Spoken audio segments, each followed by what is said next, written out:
आदाब दोस्तों, दुनिया एक बार फिर जंग के साए में झूल रही है। एक तरफ अमेरिका का सबसे महंगा F-35C लड़ाकू जहाज खेत में क्रैश हो गया, दूसरी तरफ बाल्टिक समुद्र में रूस की जहाजरानी पर हमला और 30,000 से ज्यादा पाबंदियां। और अब मेडवेडेव ने अमेरिका को डेड हैंड जैसे न्यूक्लियर जवाब की धमकी देकर दहला दिया है। सवाल यह है कि क्या यह सब महज एक जियोपॉलिटिकल माइंड गेम है या वाकई एक नई जंग की शिनाख्त हो चुकी है। पल पल न्यूज में आज हम बताएंगे पूरी तफसील, टकराव की सियासत, जंगी जहाजों की नाकामी और डेड हैंड जैसी तबाहकुन ताकत का वो सच। शुरुआत करते हैं इस एक्सक्लूसिव रिपोर्ट से जो आप अपनी स्क्रीन पर देख रहे हैं। ये पहली खबर आप देखिए कि अमेरिका का $100 मिलियन का F-35C जंगी जहाज क्रैश। दोस्तों, लगातार डोनाल्ड ट्रंप जो हैं हवा में उड़ने का काम कर रहे हैं। कभी ये टैरिफ लगा रहे हैं, कभी वो टैरिफ लगा रहे हैं, पर हवा में उड़ते उड़ते डोनाल्ड ट्रंप ने ये तो सोचा ही नहीं जो वाकई हवा में F-35C जहाज उड़ता है वो लगातार क्रैश क्यों हो रहा है।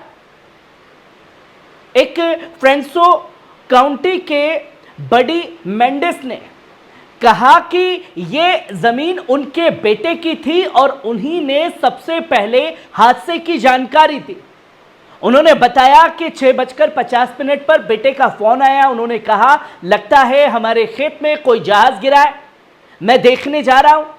मेंडिस ने बताया कि उस वक्त वो सोने की तैयारी में थे, लेकिन जैसे ही सुना फौरन कपड़े पहनकर मौके पर पहुंच गए। रेस्क्यू ऑपरेशन की बात करें तो रात में बुलडोजर की मदद से आग बुझाने वाली गाड़ियों के लिए रास्ता बनाया गया ताकि आग पर काबू पाया जा सके। खुशकिस्मती से पायलट ने वक्त रहते बाहर निकल गया, महफूज है। किसी और के जख्मी या हलाक होने की कोई खबर सामने नहीं आई है। पर दोस्तों, सवाल यह है कि जिस F-35C को लॉकहेड मार्टिन ने सबसे लेथल और कनेक्टेड फाइटर एयरक्राफ्ट बताया था, वो जहाज आखिर बार बार क्रैश क्यों हो रहा है। इस साल जनवरी में भी एक F-35A जहाज अलास्का में ट्रेनिंग मिशंस के दौरान गिर गया था और अब जुलाई में फिर वही मंजर देखने को मिला। रिपोर्ट्स के मुताबिक F-35 प्रोग्राम में शामिल 17 से ज्यादा ममालिक अब इन टेक्निकल खराबियों को फेलियर पर सवाल उठा रहे हैं। अमेरिकी डिफेंस डिपार्टमेंट की जनवरी 2025 की रिपोर्ट कहती है कि F-35 बेड़े के ऑपरेशनल सब्सिडी आज की सर्विसेज की उम्मीदों से बहुत पीछे है। नेवी के पास अब सिर्फ 41 F-35C जेट्स हैं, मेरिन कॉर्प्स के पास में 122 और यूएस एयरफोर्स के पास में 246 F-35 जेट्स हैं, यानी अरबों डॉलर की इन्वेस्टमेंट। लेकिन सवाल ये कि इतनी बड़ी रकम के बावजूद क्या ये जहाज अब भरोसे के लायक है, जो दुनिया में ढिंडोरा पीटता है सुपर पावर होने का। यह वाकया बार बार पेश आ रहा है। और इसी तरीके से EF-18 हॉरेंट ने परिंदों के झुंड से टकराने से बचने के लिए एक तकरीब अपनाई, जिससे यह साबित करता है कि टेक्नोलॉजी कितनी भी एडवांस हो, कुदरत से टकराकर आसान नहीं रहती है। दोस्तों, क्या अरबों डॉलर के ये फाइटर जेट्स ये सिर्फ तिजारती प्रोजेक्ट्स बनकर रह गए हैं? क्या इनकी रिलायबिलिटी पर फिर से गौर करने का वक्त आ गया है, जिसकी तस्वीरें लोगों के सामने हैं। वहीं आप दूसरी खबर देखिए, बाल्टिक समुद्र में रूस के खिलाफ जंग का नया चैप्टर, 30,000 पाबंदियां और जंगी भड़काऊ हरकतें। दोस्तों, बाल्टिक समुद्र अब सिर्फ एक आबी रास्ता नहीं बल्कि जंग का मैदान बनता जा रहा है और इसके मरकज में है रूस का रूसी नेवी का सरबराह। एक अहम मीटिंग में ऐलान किया गया कि पश्चिम ममालिक यानी अमेरिका और यूरोप अब रूस के जहाजों के पीछे हाथ धोकर पड़ गए हैं। इसमें कहा गया कि हमारे दुश्मन हमारी जहाजरानी पर नजर रखते हैं। रशियन कार्गो ले जा रही तीसरे मुल्क की जहाजों को भी टारगेट किया जा रहा है। ये लोग दलील दे रहे हैं कि वो मैरीटाइम लॉ को अपनी शर्तों पर दोबारा लिखना चाहते हैं उन्होंने साफ कहा कि बाल्टिक समुद्र को मिलिट्राइज किया जा रहा है और जंगी प्रोवोकेशंस आम बात बन चुकी है। लेकिन सिर्फ निगरानी नहीं, इसने सीधा ऐलान किया कि पश्चिम रूस की जहाजों पर सीधा हमला भी कर सकता है और जब जवाब दिया जाएगा तो इल्जाम भी रूस पर ही आएगा। साथ ही एक और नई खतरनाक बात कही गई, प्राइवेट मिलिट्री कंपनीज यानी कि पीएमसी को इन जहाजों की निगरानी में लगाया जा रहा है, जो दरअसल एक जंगी तैयारी भी है। इसी मीटिंग में रशिया के नेशनल सिक्योरिटी काउंसिल के वाइस प्रेसिडेंट मेडवेडेव ने कहा कि अब तक रशिया पर 30,000 से ज्यादा पाबंदियां लग चुकी हैं और ये तमाम अवैध है। ये यूएन चार्टर के तहत ना किसी आलमी कानून के तहत है, इन्हें सही ठहराया जा सकता है। उनका कहना था कि जिस तरह की alternate sections global trade system को पूरी तरह इम्बैलेंस्ड कर दिया गया।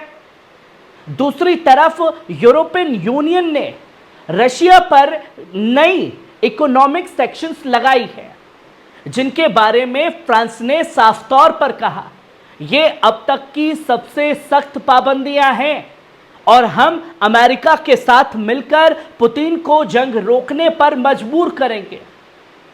दोस्तों, सवाल यह है कि क्या यह सब रूस को कॉर्नर करने की जियोपॉलिटिकल साजिश है या फिर एक नई ग्लोबल वॉर की दस्तक है। बाल्टिक में मिलिट्राइजेशन, कार्गो शिप्स पर हमला और पीएमसी की तैनाती, ये सब महज एक टैक्टिक्स है या जंग की शिनाख्त है। आपका क्या ख्याल है कि वर्ल्ड वॉर 3 करीब है? वहीं आप तीसरी खबर देखें, डेड हैंड सिस्टम की धमकी दे दी गई है। दोस्तों, रशिया और अमेरिका के दरमियान लफ्जों की जंग अब एक नए खतरनाक मोड़ पर पहुंच चुकी है। इस मर्तबा रूस के साबिक सदर डिमित्री मेडवेडेव ने सीधा न्यूक्लियर सिस्टम डेड हैंड की याद दिलाकर अमेरिका को जगा दिया और यह जवाब दिया कि डोनाल्ड ट्रंप भी उस धमकी पर जिसमें उन्होंने मेडवेडेव को डेंजर जोन में ना घुसने की नसीहत दी थी। डोनाल्ड ट्रंप ने अपने social media platform truth social पर मेडवेडेव पर तंज कसा था और कहा था कि उसको अपने लफ्जों से परहेज करना चाहिए, वो बहुत खतरनाक इलाके में दाखिल हो रहा है। इसके जवाब में मेडवेडेव ने अपने टेलीग्राम चैनल पर लिखा, अगर मेरी बातों से अमेरिका का सदर खुद को इतना परेशान महसूस कर रहा है तो इसका मतलब है रशिया बिल्कुल दुरुस्त रास्ते पर चल रहा है जो अमेरिका को चुभ रहा है। और फिर मेडवेडेव ने वो अल्फाज कहे जिसने पूरी दुनिया को हिला दिया। ट्रंप को याद रखना चाहिए, डेड हैंड नाम की एक चीज है जो जिंदा नहीं लेकिन मौत से भी ज्यादा खतरनाक है। अब जान लीजिए कि डेड हैंड सिस्टम दरअसल है क्या। रशिया की वो स्ट्रेटेजिक न्यूक्लियर रिटेलिएशन टेक्नोलॉजी है जो उस सूरत में भी काम करती है जब रशियन लीडरशिप और कमांड सेंटर तबाह कर दिया जाए। इस सिस्टम के तहत रूस के तमाम न्यूक्लियर वेपन्स खुद ब खुद लॉन्च हो जाते हैं और दुश्मन को पूरी तरह मिटा दिया जाता है। ट्रंप ने साफ तौर पर कहा कि रशिया और इंडिया जैसे मुल्कों के टूटते इकोनॉमिक्स की वो परवाह नहीं करते और रशिया को डील के लिए 50 दिन की मोहलत दी थी, लेकिन अब वो कह रहे हैं कि ये मोहलत अब सिर्फ 10 या 12 दिन की है। मेडवेडेव ने इस अल्टीमेटम को वॉर का सिग्नल कहा और लिखा कि हर नया डेडलाइन एक नई जंग की शुरुआत है। ये रशिया और यूक्रेन की नहीं बल्कि रशिया और अमेरिका की जंग बन चुकी है। उन्होंने साफ तौर पर कहा, रशिया इजराइल नहीं है और ना ही ईरान है। ये बात कान खोल करके डोनाल्ड ट्रंप सुन ले। दोस्तों, सवाल यह है कि वाकई दुनिया एक नई जंग तबाही की नजदीक पहुंच चुकी है? क्या ये डिप्लोमेटिक माइंड गेम्स है या वाकई डेड हैंड सिस्टम एक्टिव करने का इशारा रशिया ने दे दिया है? जिसने खलबली पूरी दुनिया में मचा दी है। नाज़रीन, ये थी आज की अहम बड़ी अपडेट। कैसी लगी कमेंट बॉक्स में आकर के अपनी राय ज़रूर दीजिएगा। शुक्रिया।